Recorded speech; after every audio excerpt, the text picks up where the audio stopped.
Welcome back everyone, and as you may or may not know, I returned my Markable 2 with its Folio keyboard and had my money back on it.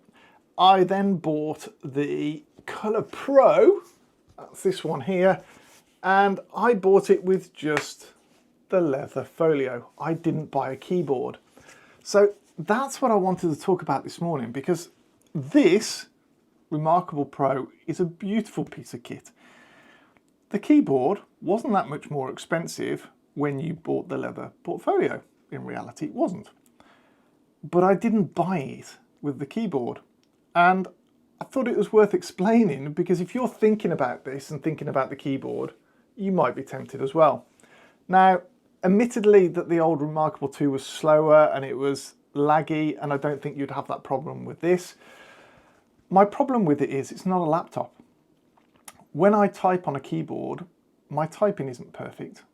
When I type on a laptop, it tells me that my typing's not perfect, and I can go back and correct it easily. I have cursors, I have a mouse, I have a trackpad, and I can edit. And I have spell checker and I have grammar checker on there, and it sorts all that out for me. You don't get that on this device. This device is non-distracting. It hasn't got things like spell checkers and stuff on it. Not saying there won't in the future, but at the moment it doesn't. And I don't see the point of having something that I then have to go to my laptop or desktop and correct all the text that I've just spent hours typing into there. This is not a typing tool. It's a note-taking tool with a pen. So that is why I didn't get it. I found that I wasn't using the keyboard very much on the old one because it was just frustrating. I think I used it occasionally to put some titles in, and that was about it, because I used it as a note-taking device. And the conversion from your notes into text is pretty good anyway, which is quite nice. The keyboard just didn't make sense.